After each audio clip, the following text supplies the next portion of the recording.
Again, my name is Lint. I'm the chief scientist at a company called Arxan, and if you don't know what Arxan does, we can talk about that later. We do a lot of research on my side of the house, looking into threats. So I run a threat team that has a number of hackers that poke around the edges of all the fine code that your development teams put out there. So today we're going to talk about some of the trends that we're seeing with the threats towards applications, especially towards financial applications, and sort of what I think is sort of a call to action about maybe an area of threat and risk to your apps that you maybe haven't considered and that I think you need to integrate into your risk models. So everybody remembers the old the ad, right? I mean, obviously, this was one of the ad campaigns from the 70s and 80s where, every time they announced the time at the top of the hour, it was sort of like, do you know where your children are, right? In that accusing tone.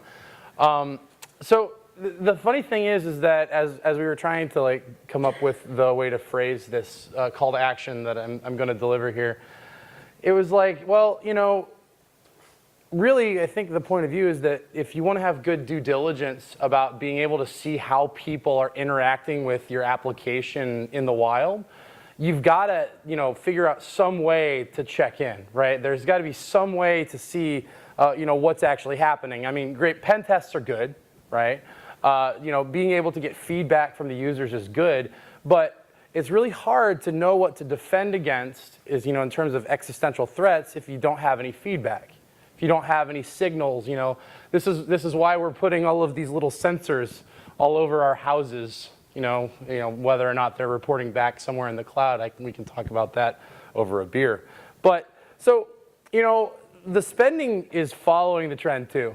I mean, the blinky box. I mean, I know that everybody probably walks past a server room somewhere. Your data center, if you've toured it lately, and you see a lot of the blinking lights. I mean, that $96 billion forecast spend, somewhere around $20 billion, give or take, is going towards the blinking network boxes, right? The things that you can put the logos all next to each other and not necessarily know the difference. Those things are great, to be honest. There is definitely a need. I mean, I know I sort of tongue-in-cheek make fun of it, but there's a need to see that visibility. You got to have that feedback. And so, I'd like you to consider, that an application is more than just what's in your data center. You've got all the code that your development teams have tested and tried and monitored. The data center side of this is usually fairly well covered.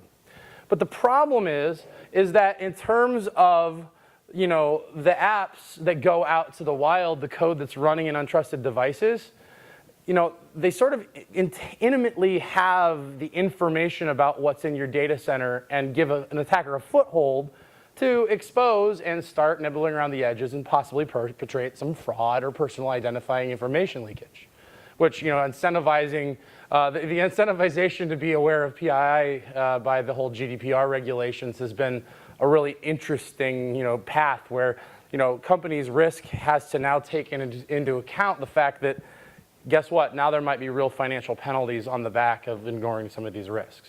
So consider for a moment a case study. So the Black Hat conference this past year, actually just 2 weeks ago, there was a researcher that found an interesting thing. And although this isn't a financial example, I think you'll probably see parallels to what you deal with. So the badges are RFID at Black Hat. We haven't gotten those here at the MPC yet. That'll probably be coming next year or two. But there's information encoded on these badges. So a researcher just actually took his badge and scanned it to see what was in there. Well, it actually included some interesting information about the back end, because all the vendors have the phone that you scan, right? And so there's that some sort of a transaction that's going there. So that's the parallel I'd like to draw here. But so he got the information off. It pointed actually to an app that was available publicly in an app store. So it had all the information in there. Well, it turns out after the app scans the ID, it pushes the badge number to this API, and turns out that in return, you get all of the information about that badge. You get the username, you get the phone number, email address, all of that stuff. And obviously this guy was able to sort of guess the badge numbers, and he exfiltrated all 80,000 users within about 6 minutes. But the thing is that let's talk about the chain of events that happened in this case, right? He simply looked at something that he had, right? He had that credential. He just looked at it, saw what the contents were, which necessarily had sort of a pointer to how to interpret them, right? Just like, you follow the clues, right? And then once he got the application that interpreted it, just by inspecting simply the code of the app, he was immediately able to see a possible vulnerability, and it came like in the same format as if it would come from the app, right? So it could have been legitimate behavior, but nobody assumed that the secrets that were sort of built into the app, could actually harm them, because we just send those outside the cloud. It's fine. It's all in the cloud, right? So taking this into account, you have to realize that your apps and your software and your websites are all conduits for data at rest and in motion. And so if an attacker finds a consistent endpoint to that data as it's moving around, after the user types it in, after they do a biometric identifier, that moment in time, all of the information is in one place. It's all accessible to an attacker that has access to the device, either via malware or a compromised device. And that's an easy, quiet way that would never show up on your your risk fraud detection things of getting these credentials and getting these secrets out of the app. So what really you have to realize is that although yes, all the decisions are made on the server side, you do all these best practices, you still are in a point where if you don't know what's going on in the app, there's a lot of things that could be hiding to get you. So if there's any military people in here, you obviously probably recognize this that was on a few of those slide decks through the years of training. This is called an Oda Loop.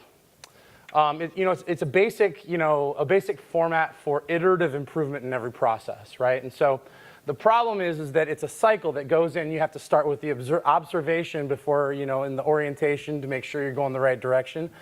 The key here is that if any one of these things falls apart, iterative improvement stops, right? And the attackers are, gaining on you at that point. The enemy is gaining on you. So let's talk about what observing a mobile app or an app in flight really looks like.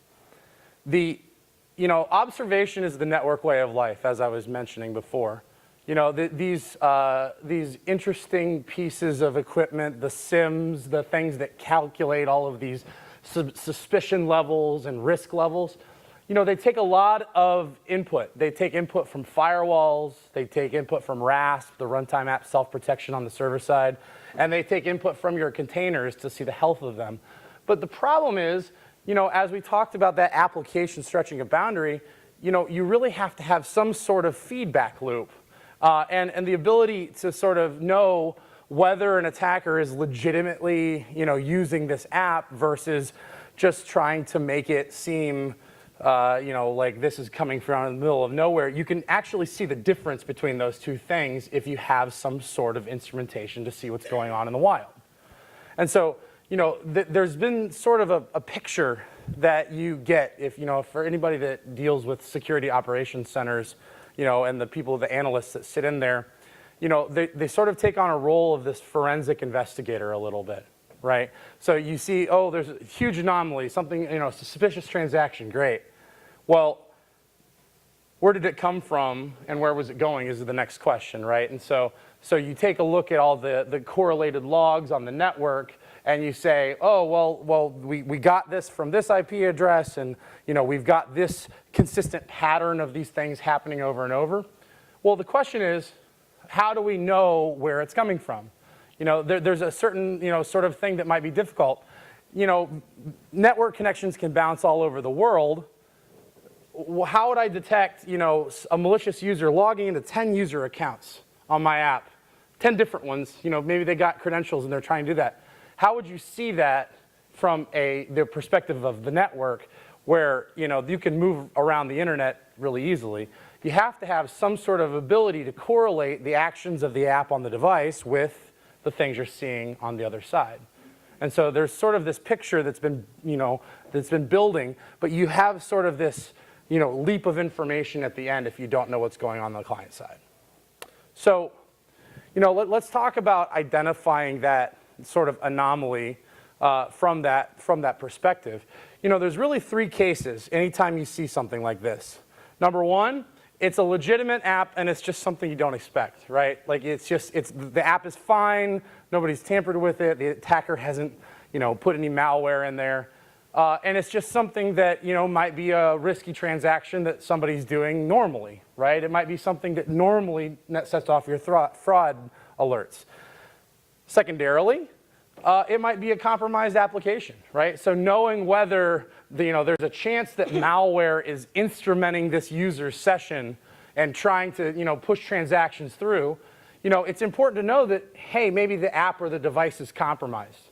Something's wrong here. This user might not be acting of their own accord. And then the third case is just the person sitting in the basement. They found your API. They're going to throw transactions at it until something might happen or not. Well, the key here is that knowing telemetry from the application as an endpoint, well, you either know if you're getting normal telemetry, cool, everything's good. If you're getting signs of compromise, great. If you're not getting anything, it's probably not coming from your app. And so you have to divide all of these things into discerning signals of how the things came to be to get to your side of the server, and to do that, you have to have some sort of introspection into what the code is doing in the wild. So bottom line, the call to action here is consider the actual information, from a security perspective. Consider the information that's you're putting out there as sort of the key to your enterprise. Because there's going to be APIs, there's going to be cryptographic secrets, there's going to be things that even if the app is coded without vulnerabilities, even if the app is coded perfectly, will be there waiting for an attacker to sort of pick it up and to start running towards your enterprise. And so, really the thing that I came here to say today is that I really want you to consider adding that feedback loop into your apps. Put that back into your risk management. Iterate, continue to make this happen, because quite frankly, in the experience that I've had with, reverse engineering some, cases of where, customers had problems, as well as the feedback that we're getting from other areas where a lot of these things are kind of solved problems. Really, that contextual feedback where things about what's happening in the wild is one of the biggest differentiators that we've seen for people that are trying to level their security up. So so this is a fast 20 minutes. I'll give you a little, just a reminder of who I am and what I do. So I'm Arxan's chief scientist. I run our global threat team. So we reverse engineer hacks to apps and compromised devices so that you can detect and prevent the threats that you see from them. Again, thank you for the time. I'll take any questions about anything that comes up if anybody has any. Yeah. Lintile is the handle that I've gone by just for most of my life. I think a friend called me that randomly in one of the grade schools, and go from there. I wish there was a better story behind that. I should probably make up something good. Any other questions? And then on the threat scans that you do, yeah, is that app specific or is that just in general? So the question was on the threat scanning that we do. Is it app specific or in general? And the answer is both. So we consider the data for anomalies, for the purposes of a single app or a single organization. But the other part of this is that we see global trends in terms of certain types of attacks that are happening, which in general as a response causes a member of my team to go and find the correlation there and find the cluster And if there's like a tool or a piece of malware that's attached to that threat, we go and investigate and ensure that our software and our tools are resilient to that and can detect it. And then, That's fine. this stuff is super interesting because there used to, I can't remember which company it was, but they used to, and they may still have it out on the web, but it's like a live interactive worldwide map. Yeah, yeah. You're talking about the pew pew pew map, right? Well, sorry, Star Wars reference. Can't help myself. That sort of real-time feedback where you're seeing this, yeah, so there is an aspect of that. Obviously, we try to do this security telemetry, sort of quietly so that an attacker wouldn't necessarily try to turn it off and go there. So we figured this out. In the mobile data part of that map is very interesting because the motility of users around the map, you don't have to ever worry about that when you're at the network perspective, right? Because a data center sits in a spot, and your office is in a place, right? And so it's easy to correlate that. Mobile users sort of move around, right? And they go from tower to tower, so you see different. You see different trends, and it's actually almost another dimension. So we do a lot of dashboarding to find these trends, and now I guess I have a new feature request. So. Well, so one of the most amazing things I ever saw was that map, Mm-hmm. but then they had it overlaid with Google Satellite. Mm-hmm. So the usual suspects are in there. So I will tell you that we're very cognizant of personally identifying information being intook to this. So what I'll say is that we can basically limit it down to GeoIP easily, but further fine-grained detection is an opt-in thing for the user because we do care about privacy.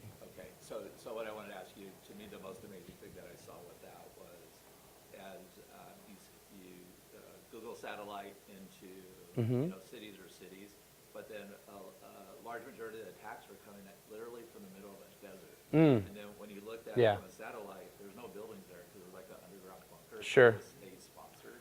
Oh, yeah. So do you see a lot of that? Well, I can tell you that, so one aspect of this is what we call trader tracing, similar to what you're talking about. You identify an anomaly, and then you correlate it with the devices they're using and those things. In that case, there's a case I can sort of anonymize and talk about where we had a documented case where an unknown user was creating a fraudulent version of the App Store, version of their app and putting it into the App Store to sort of profit from it himself. And figuring out which user accounts were associated that in their system was something that took us about 48 hours once they pushed a new version of the app that had the analytics. And so we identified the different places that the malicious user was logging in through clustering really quickly. So yes, we see this. Maybe not necessarily. We stay more on the commercial side where we used to be a defense contractor, but we're not dealing at that governmental level anymore. But there's definitely a certain amount of tracking the people down that we can engage in with this sort of visibility. Yeah. So, great. Well, thank you all, and have a good rest of your conference.